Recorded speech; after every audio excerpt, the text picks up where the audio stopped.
Good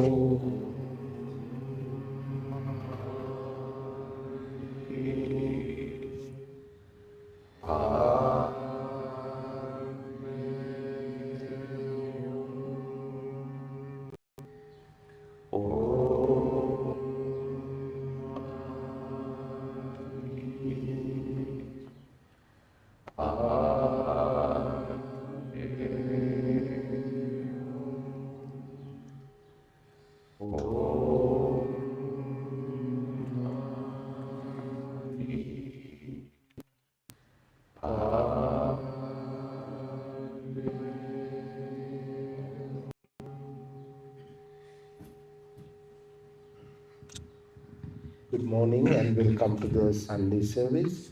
This morning we're going to meditate few minutes. After the meditation we have a Dhamma talk. Right now our Dhamma teacher Subodha is going to lead the Metta meditation. Close your eyes and get into a comfortable position. And take 3 long, deep breaths.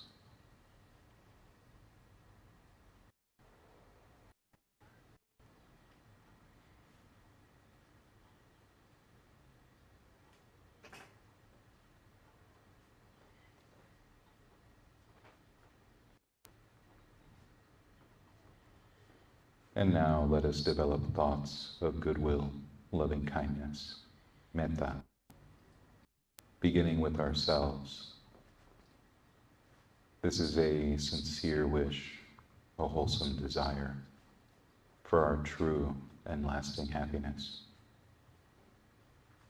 We might think to ourselves, may I be happy, may I be peaceful, may I be free from stress and pain, free from suffering. May I have a heart and mind unburdened by greed, by aversion, by delusion. May I look after myself with ease. And then we extend our goodwill, our loving kindness to our loved ones, our family, our friends, and our mentors, teachers, and guides. Those that we love, those that we admire, those that we respect.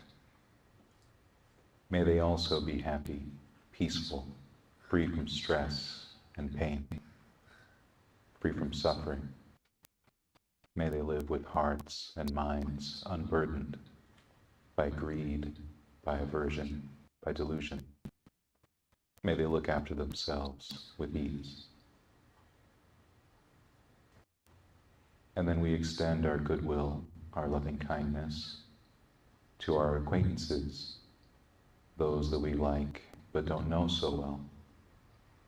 May they also be happy, peaceful, free from stress and pain, free from suffering. May they also live with hearts and minds unburdened by greed, by aversion, by delusion. May they look after themselves with ease. And then we extend our goodwill, our loving kindness to those that we have difficulty getting along with, those that we have difficulty admiring or respecting, even those that may call us enemy. May they also be happy, peaceful, free from stress and pain, free from suffering. May they live with hearts and minds unburdened by greed, by aversion, by delusion. May they look after themselves with ease. And so it is in this spirit of admirable friendship with all beings that we extend our goodwill, our loving kindness outward into all directions, in front of us, behind us, to the right and left, above and below, outward into infinity, to all sentient beings everywhere. May we all be happy. May we all be peaceful. May we all be free from stress and pain, free from suffering. May we all live with hearts and minds unburdened by greed, by aversion, by delusion. May we all always look after ourselves with ease. And so now, with our hearts and minds uplifted with the metta that we have cultivated, let us turn our attention to the breath. Ardent, alert, mindful, setting aside greed and distress with reference to the world. We bring our full attention to the breath coming in, our full attention to the breath going out.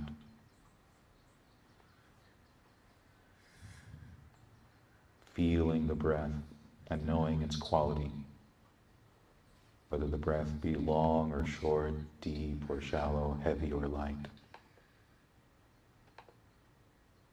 And we allow the breath to become comfortable.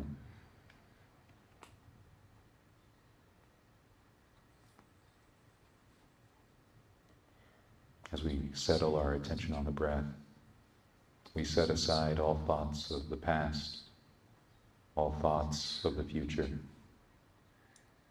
any daydreams, meanderings, fears, concerns.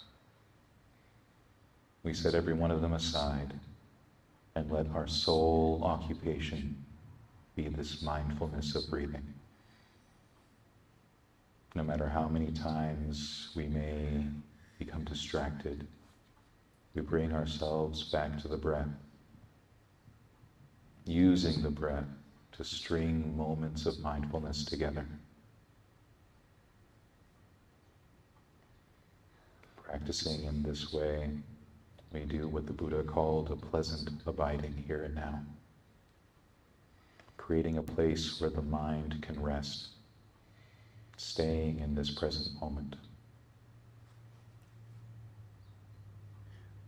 So continue bringing your attention back to the breath again and again as we meditate together in silence. Continue developing your mindfulness in this way until you hear the bell.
Thank you, Subodha, leading the metta meditation. Now, time for the Dhamma talk. I will speak also Subodha. Subodha, you can start your Dhamma talk right now. Thank you, Bhante. I pay homage to the Buddha. I pay homage to the Dhamma. I pay homage to the Sangha.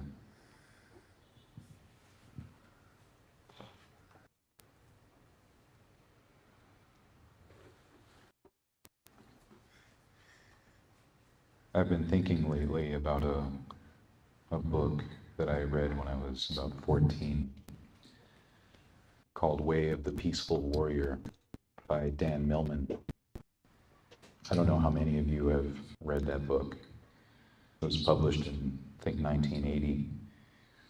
And I read it probably around 2000, I think, if I was 14, which makes me sound young to my own mind. And then I remember that means I was reading that book 26 years ago, and there are whole adults out in the world that weren't even born before I read this book. But in any case, it's one of those books that at the time seemed really profound to me.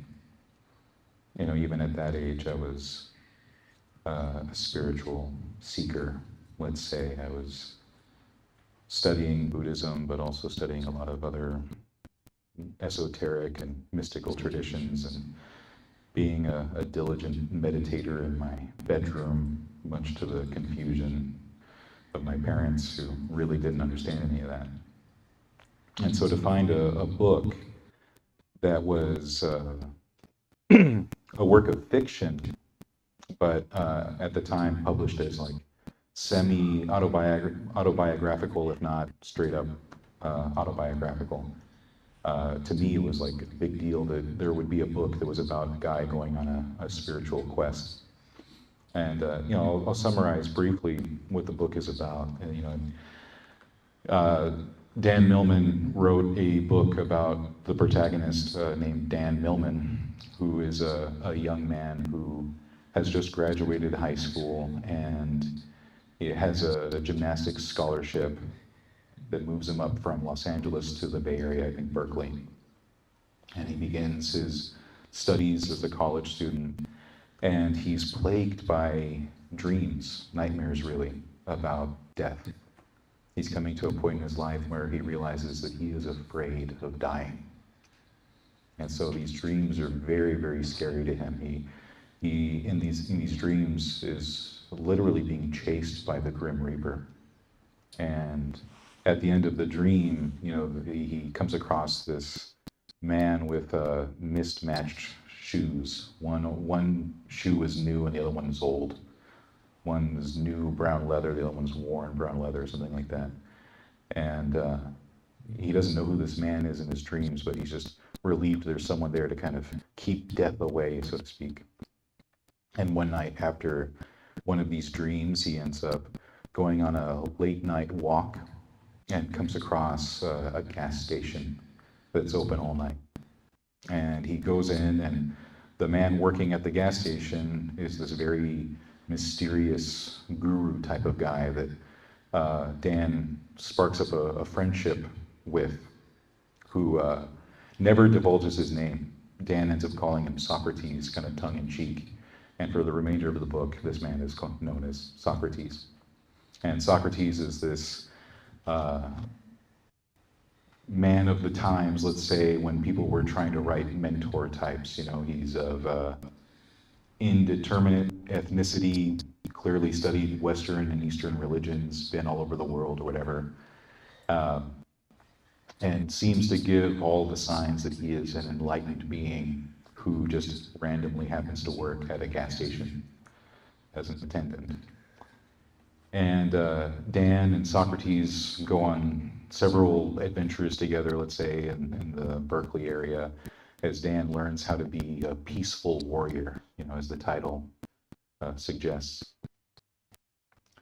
And there's one, let's say, scene in the book that has been coming to mind lately. And this is a point in time where Dan has been trying to live as a peaceful warrior, meaning that he has taken on a particular kind of diet, and he's no longer taking intoxicants, he's not drinking, he's not smoking, he's not whatever. And he's not partying with his friends, and he's also not sleeping with anyone. He's now celibate under the direction of Socrates. And I guess for like a college kid in the 60s or 70s or whenever it was taking place out in the Bay Area, like near San Francisco, it must have been pretty tough for him. So there's a lot of belly aching in the book about having to live in such a way. But after a period of time where Dan has been doing this and complaining this way and that way, Socrates surprises him by taking out a big old stogie, a cigar, and lighting it up. Dan's confused, and Socrates says, "Hey man, you want to do all this stuff? Let's go out and party." And so they smoke and drink. They go to a couple bars and everything, and they just get trashed. And the whole point that Socrates is trying to play out to Dan, I guess, is that there's nothing wrong with these vices. Let's say intrinsically, like in say maybe a Christian sense of right and wrong, but more that the actions themselves have consequences, and so those consequences need to be kept in mind. Alcohol plays a toll on the body and the mind. It might lead to certain actions and so on. But as they're having this crazy night out, at one point they're in an alleyway somewhere and probably doing something dumb like taking a leak or whatever. And these guys come up and they have knives or whatever, and start asking for, their wallets, their possessions. They're being robbed. And the way this plays out, it's kind of strange how at the time when I read this at 14, it didn't seem odd that this enlightened being starts busting out with some like amazing kung fu, jujitsu kind of nonsense. And, even though he's like outnumbered like by 5 to 1 or whatever, he just kicks all these guys' asses, man, just every single one of them. Knocks them clean cold. They're just all knocked out on the street. And, then at that point, after Socrates has beaten up all these guys, now he's compassionate and he's checking their pulses, making sure they're alive. Tells Dan to go hit up a payphone and call 911 and everything. And like that's the sign of a true compassionate enlightened being, When the fists go flying, the fists fly right back, and then you just make sure they're okay. And of course, in subsequent years, as I've reread this book, that part always sticks out as very strange. This enlightened guy is just beating dudes to a pulp, Like he's got the same ethics as Batman, I guess, where he's like, I won't kill anyone, but I'll maim, It's like, okay. A few years after I read the book, like I said, I read it when I was 14 in 2000. They developed it into a movie. They adapted it. So they made a movie called Peaceful Warrior in 2006. And in a very strange choice, they cast Nick Nolte as Socrates, the enlightened master. And I would say that the people who worked on that film really didn't understand the book very well. The book itself is very confused, I would say, spiritually, ethically. The movie even more so. But there is one thing that they kind of improve on, which is that scene, the way it plays out. In that book, or rather in that movie, they do have that point where Dan is complaining about having to live skillfully under what we might say precepts from a Buddhist standpoint. He's taking on precepts, he's living in a certain way, not taking intoxicants, not doing this and that. He's celibate, which is not a requirement for lay people in Buddhism, but a good practice to take on from time to time. And so the same thing happens where Nick Nolte, out of character in real life, takes out a cigar and starts drinking, which I'm being tongue-in-cheek there if you know anything about Nick Nolte.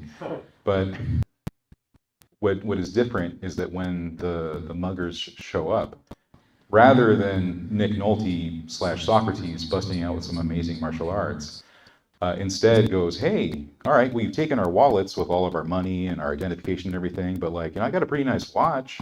You want this too? Hey, I'm wearing a really cool belt. You want the belt too? And it plays up for laughs where Socrates just keeps offering the guys robbing them just more and more of his stuff, and also Dan's stuff. And then the scene cuts to them trudging, along the street. Now it's daytime, and they're just in their boxers. Socrates has given away all of their possessions, and now they're just walking the streets in their underwear. And of course, in the movie, it's played for laughs. which is an improvement on the scene as it is in the book, but also just very confused. And when I think about this book and then also the movie and what it tries to say about being a peaceful warrior, it's really strange to me that they get the whole idea of being peaceful really, really, really wrong. Now, I do think that the Buddha is a good example of what it means to be a peaceful warrior. And the path he lays out in the Eightfold Path is precisely how to be a peaceful warrior. And there are times when he does bring up how important it is to conquer, right? To fight, to become victorious, let's say. But it's never in reference to other people. You know, as we practice Buddhism, we're not in the business of trying to get one over anyone else. And as I was reflecting on The Way of the Peaceful Warrior, the movie adaptation as well, it made me think about this one part of the Dhammapada that I especially like. It's the chapter called Thousands, and I'll share some of it with you now. Better than if there were thousands of meaningless words is one meaningful word that on hearing brings peace. Better than if there were thousands of meaningless verses is one meaningful line of verse that on hearing brings peace. And better than chanting hundreds of meaningless verses is one Dhamma saying that on hearing brings peace. Greater in battle than the man who would conquer 1,000 men is he who would conquer just one, himself. Better to conquer yourself than others. When you've trained yourself, living in constant self-control, neither a Deva nor Gandhava nor a Mara banded with Brahmas could turn that triumph back into defeat. And I suppose I bring all this up now because of a lot of the current events that many of us are aware of going on in the world, where once again, nations are fighting each other, getting into conflict, trying to conquer each other, supposedly for the sake of liberation, liberating others, and supposedly for the sake of peace. And so it is because of those current events that I was, again, reflecting on Way of the Peaceful Warrior and the idea that some enlightened being, some enlightened master, someone who's analogous to the Buddha or even one of his disciples, just really laying into someone else like, man, this is compassion in play right here, right? How wrong-headed that is. You know, the Buddha was not unaware of what it meant to live in conflict.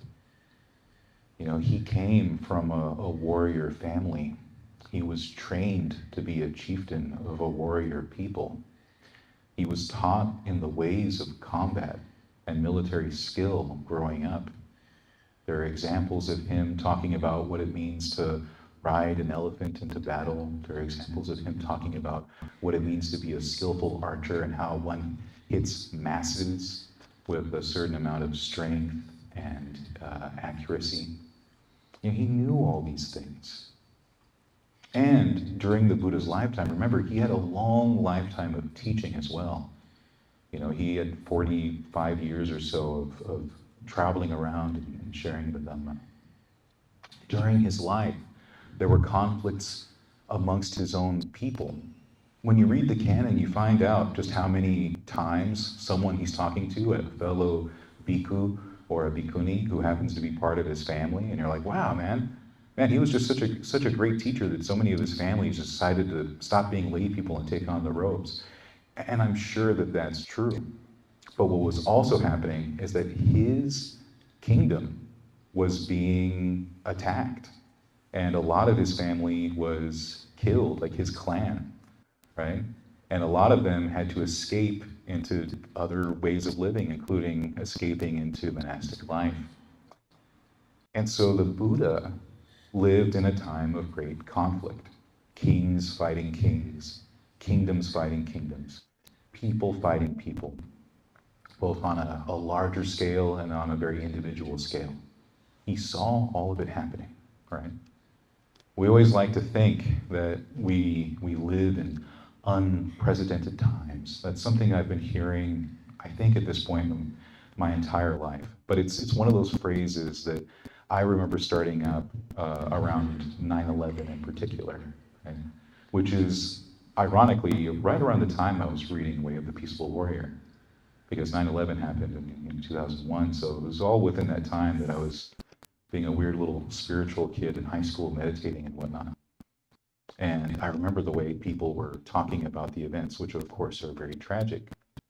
But there was this sense of like, nothing like this has ever happened before. And I'm like, what?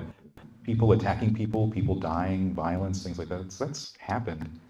You know, the only difference is that something on that scale happened in New York, but not that it's never happened. It's happened, right? And I remember a lot of people being mad at me for having that kind of thought about it. Because like this needed to be special. This needed to be the reason why the United States went to war. And there was a shift from a war against particular people to now a war on concepts, right? Remember, this is the beginning of the war on terror. And once you move from a war of one group of people to another, to a group of people to a concept, what you end up with is an unending war. Because concepts don't die, right? And again, that seems like something new and something unprecedented, except not really, right? Conflict begets more conflict, begets more conflict. And I think that that's even visible in what I read from the Dhammapada here. Because the difference between the guy who's trying to conquer thousands upon thousands of people and the person that conquers himself really comes down to the fact that only one of those people has actually conquered anything, and that's the one who conquers himself. Because conquest doesn't end when it's on that scale. It just happens again and again and again. But as the Buddha lays out here, the one who conquers himself comes to something that can never be removed, never taken away, never reversed. So I recognize that for many of us, we're living through very difficult times. You know, some of you have had conversations with me, and you know that what I'm going through in my own life. I've been affected, my wife and I, by policies that have happened in this country. We're living through considerable strain that we didn't experience until recently, you know. And there's all kinds of stuff going on. I'm living in a place that I don't particularly enjoy living in. I've moved out of LA into the Inland Empire, which has a very interesting group of people living out there. You know, people have this idea of what LA is like, you know, this violent and dirty place. You know, there's a lot of homelessness, a lot of this, whatever. And like I've lived in LA my whole life, you know, whether I'm in the downtown area or kind of in the periphery. I've been in LA County for sure my whole life. And like I've seen some stuff, sure, but I had to move to the Inland Empire to see two grown men getting into a fist fight in the middle of an intersection. You know, like I had to move to the Inland Empire to see that. Like I didn't see that in LA. Now I'm in the Inland Empire and there's just dudes duking it out in the streets, and just a level of inconsiderateness that I had never quite experienced before. You know, recently I was in a store, and there was a man who was wearing these loose gray pants, like gray sweats, and then he just started like aggressively scratching his groin, and then just picked up a drink and looked at it, and then just put it right back and didn't buy it. And I was just amazed at that.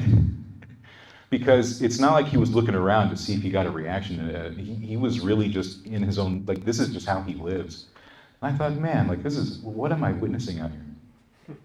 And And so I'm also seeing the various small conflicts that people have when people are in certain situations economically, socially, and whatnot, the way all these things play out, the kind of mean-spiritedness that I definitely see in person and also on the roads out in the Inland Empire. And it highlights for me something that I think has really troubled and perturbed a lot of Buddhists, especially in America, which is this idea that like the world needs to be a particular way, or that to be a good Buddhist, we need to try to make the world to be a particular way. And I think for many of us, it can feel selfish to focus on oneself.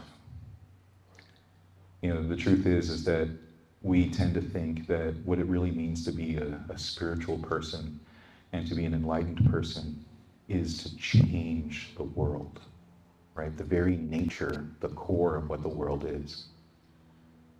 And I think it can be sometimes disheartening for us as Westerners when we open up the canon and see that the Buddha wasn't even able to do that. But he points out that that was never possible. There are other examples too, other students of the Buddha, for example, Sariputta, who talks about instances where that happens, where like monks where maybe they're wearing the robes, they're living a spiritual life, and then nonsense still comes their way. People spit on them, people throw trash at them, people give them spoiled food rather than fresh food, all kinds of things happen, right? They could be robbed, imagine, right? And, like they're traveling the roads and someone accosts them, beats them up, and whatever.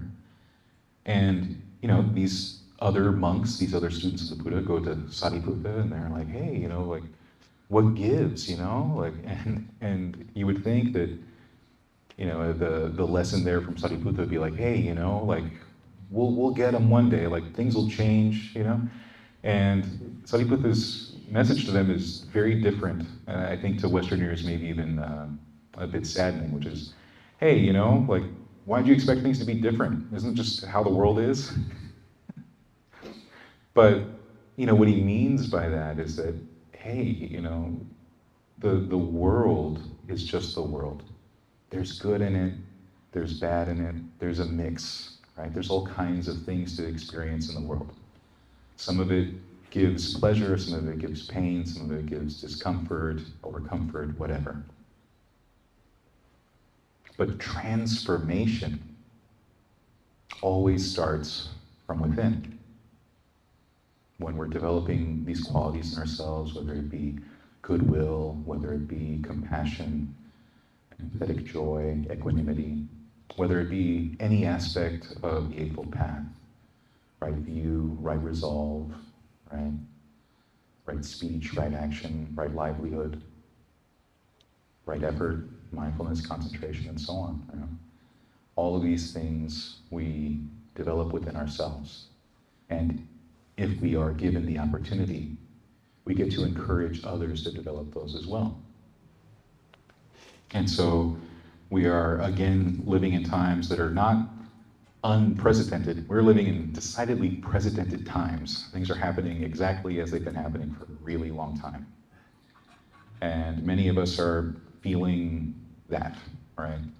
I've spoken about my own struggles, you might have your own, and the Buddhist attitude to a certain degree is like, well, yeah, that's life. But there's also this other side of it that is the profound part, the part that seems to have eluded the author of Way of the Peaceful Warrior and also eluded the makers of the adaptation, the film adaptation. Like what it really means to be a peaceful warrior. A peaceful warrior is someone who conquers themselves. So when the world itself seems especially harsh, it's all the more important that we turn within and make sure that we don't respond in kind. When the world is harsh, when the world is cruel, when the world seems unfair, we don't pay it back in kind, right? When a fist comes our way, we don't respond with a fist right back. The Buddha and his disciples taught this to an extreme degree, as it seems to us. One of the things that I reflect on all the time, especially now working customer service, is the simile of the saw, where even if a group of men held you down and started sawing off your limbs, you have no way of escaping, no way of getting out, and they are cutting off all of your limbs, even then, don't harbor any thoughts of ill will. To that extreme. Now, it doesn't mean that if a bunch of guys come at you with a saw, you let it happen. By all means, run away, but don't harbor any ill will. We live in a time where the news, social media, our acquaintances, people we get into conversations with, are really wanting to spread ill will around. Everyone's fighting somebody, everyone's disliking somebody. There's a lot of us versus them going on all sides. How do we respond? What message do we listen to? Do we listen to the message of the world and worldly concerns? Do we listen to the message of the Dhamma, of the Buddha's teachings? And then also, what do we put out there? The Buddha was a peaceful warrior, born of a warrior caste, and chose the life that he did. Recited verses, created verses like we have in the Dhammapada, saying that a real warrior conquers himself, right? Herself, themselves, right? How do you do that conquering? How do you do that subduing? And he says as much. When you've trained yourself, living in constant self-control, that's what he's laid out in the Eightfold Path. Earlier today we were having a conversation about that after the meditation. What exactly is the Eightfold Path in reference to the middle way? Avoidance of extremes, right? We have a way of providing our own source of happiness by developing this path. The Eightfold Path exists for our happiness, for our peace. And when we develop it well, we get to be a Kalyanamita, an admirable friend to ourselves and the world. Does that change the world? No. But it changes ourselves and how we relate to the world. And it has the ability to change various people in the world. Not all people, but some people. Each of us in our lives, each of us individually, we have a whole room of people in here today, right? Each one of us has our own sphere of influence. Actions have consequences. What consequence do we bring to the world? Right. So, as I start wrapping this up, I acknowledge that I'm saying a lot of what I'm saying, not only for the sake of you, but I'm also taking my own medicine. I'm saying this for the sake of me, because the world is not feeling very friendly right now, but we get to choose to be friendly, and to do so admirably. Getting tongue-tied now. We get to be admirable, even if the world is not. So, as things continue as they continue in the world, we don't know what the headlines will be tomorrow. We have that. We have this path laid out. We have a skillful means of producing happiness, and the highest happiness, true happiness, the Buddha said, is peace. So we have a way of deriving our own peace. And if we do so skillfully, we get to help others find that peace within themselves as well. So that's my message for you all today, and also for myself. Thank you for listening.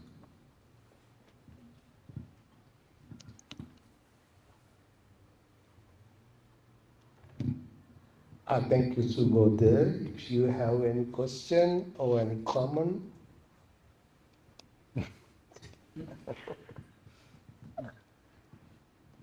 I know some of us often listen with our eyes closed, so you might not have seen my wife just very, very aggressively stick out a thumbs up, like just like, yeah. But if there are any questions or comments.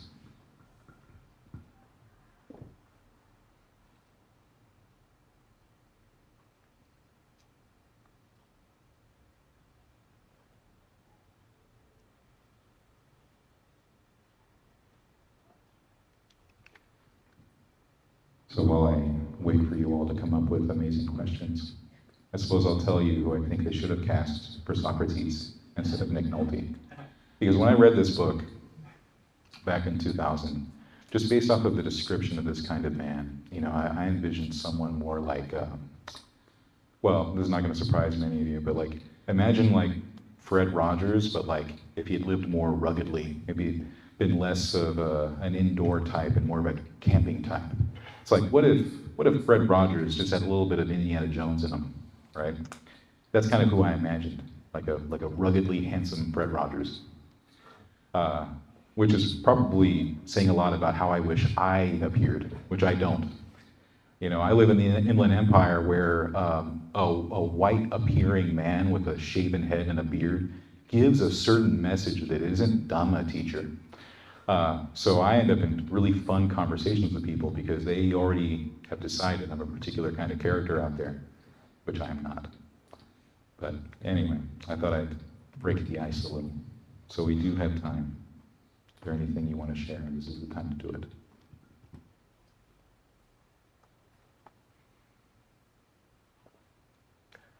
yes, Paul. Yes.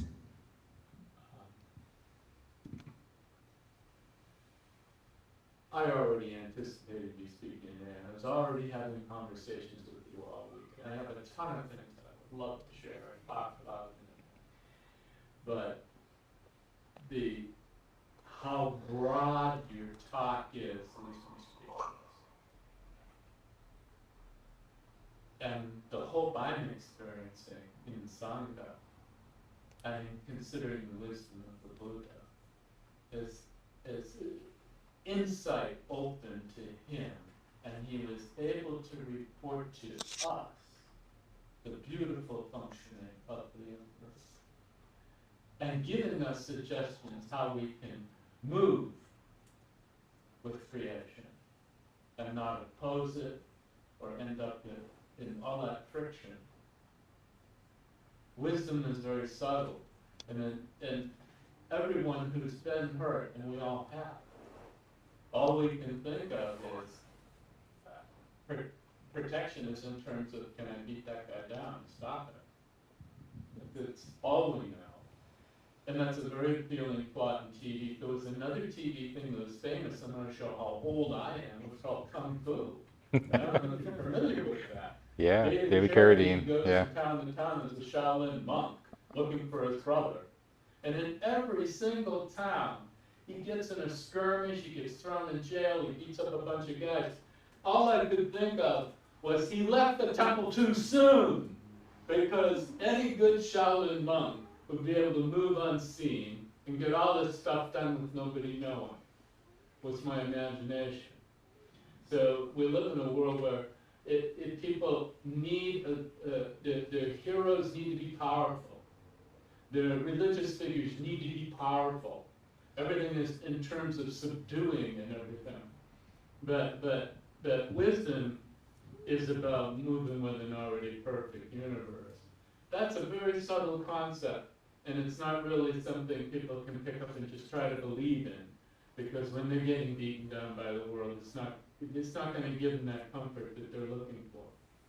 So your Dhamma talk is just so beautiful and so broad, and also you're bringing to the table your experience, which is our experience. So yeah, you got me on fire today. So thank you so very much. Thank you for that, Paul. Something that you said reminded me of, I don't know, something I had read somewhere. this is kind of embarrassing to admit, but sometimes something will happen and I'll just ask the internet, like, why is it like this, right? And so one of the things that happened recently is I was driving through the Inland Empire and it was awful. And then so afterward, I was like, all right, internet, why are people in the Inland Empire such bad drivers? And there was some response someone made online where it's like, well, I mean, if you really think about the kind of people out there, you know, there's this tendency, there's this attitude of like, F you, I got mine, which happens on the road a lot, which is just like people being very ungenerous. Like that, you know, lane merging doesn't really happen well because there's always someone who wants to speed up and not let you in. And, you know, all this stuff happens in LA too, but like, they just, I don't know, it's different out there. I don't know how to describe it. But, yeah, there does seem to be this narrative of scarcity, you know, in our country, but also the world.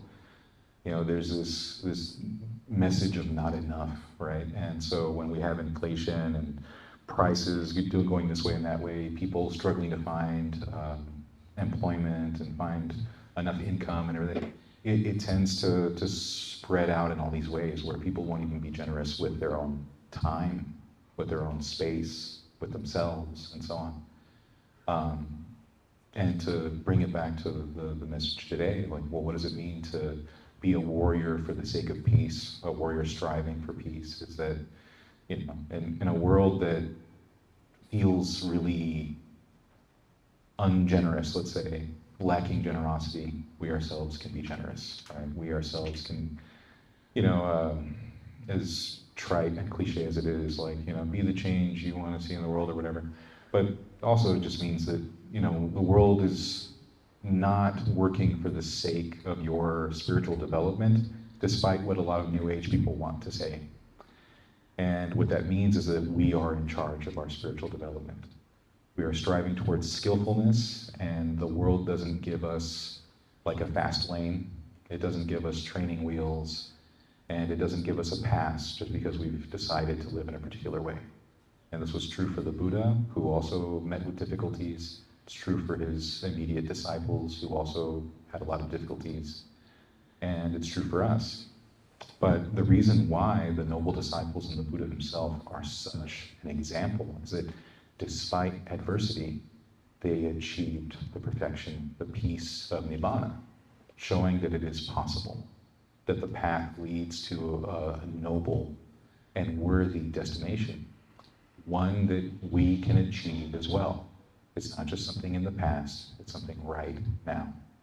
Each of us has that potential in us. Each of us has that ability in us to follow the path and see it to its end. Right, to achieve true liberation and peace.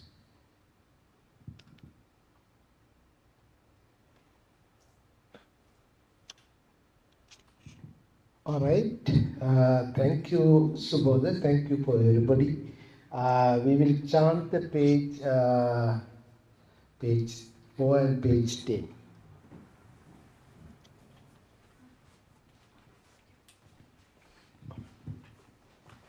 By the way, we missed today our good friends Shraddha and Prashanti. They both will be next Sunday here.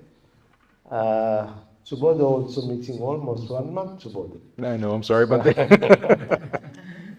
So anyway, we'll chant right now. Namo tassa bhagavato arahato samma sambuddhassa. Namo tassa bhagavato arahato samma sambuddhassa. Namo tassa bhagavato arahato sambuddhassa. Buddham saranam gacchami. Dhammam saranam gacchami. Sangham saranam gacchami. Sentient beings are numberless. I vow to save them all. Deluding passions are inexhaustible. I vow to end them all. Dharma gates are limitless. I vow to study them all. Buddha's way is supreme. I vow to attain it. May suffering ones be suffering free, and the fear-struck fearless be. May the grieving shed all grief, and the sick find health relief. When ye do không được vô cập vương nhạc đế na đăng được trong sanh nghe ngài còn đại Phật đạo. Nguyện nhi từ công đức phổ cập cư nhạc đế na đăng từ trong sanh nghe gái công đại Phật đạo. Nguyện nhi từ công đức phổ cập cư nhạc đế na đăng từ trong sanh nghe gái công đại Phật. Om Mani Padme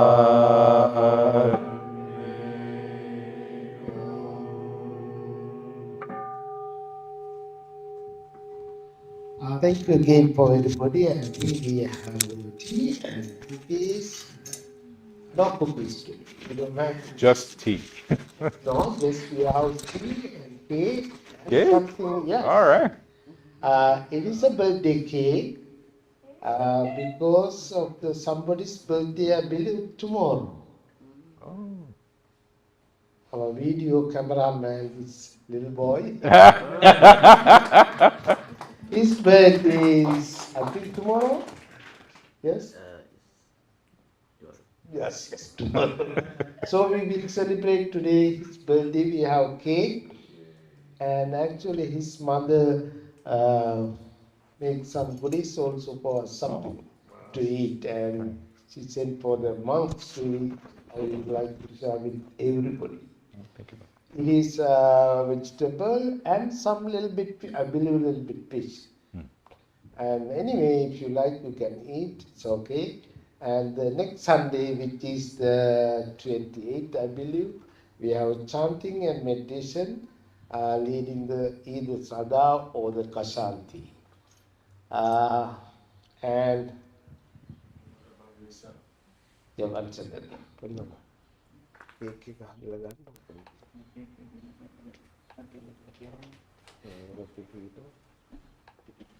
Oh. So he's going to arrange the cake and everything. So the cake provided by the sitting over there, Stephanie, she buy the cake for him. She mentioned to me last Sunday, I believe. So anyway, we will wish the happy birthday with this cake coming to here. Vesak, regarding Vesak is a very important Buddha's birth, enlightenment and passing away day. We're celebrating around the month of the May. We did not decide what day still. I was thinking to first Sunday of the May. We do have a couple of people to take the 5%. Right now, the 2 people plus a little young boy. She was here. Her mother also here. We know her very well. She was here a long time ago with us. 1990s. I moved here in 1980. 1980 to 1990 around. 1995. Yeah. Anyway, if anybody wants to get more picture, bodies, take it 5 to 6. It's time for the Vesak time. It's good time. Plus we have Vesak Dana also. We got Dana for the monks. Lunch for everybody also. Please prepare about that. And I did not decide still what is the day. Should be sometime, officially Sunday, I think full moon day is coming. I think that month is coming two full moon days. I'm not sure. It's the 4th. I'm not sure. Yeah, it's 4th is the lunar Vesak this year. yes. Well, different countries they celebrate Yeah. different way. Anyway, doesn't matter whatever days we celebrate our day, and it's good for us. So it's going to be first or second Sunday of the month of the May. So we'll do that program also. Keep in your mind. We are offering the dana for the monks, and we have a lot of foods. I believe a lot of people coming also. So please come and enjoy that day with the food, with the chanting, monks, everything there. So right now I think cake is ready.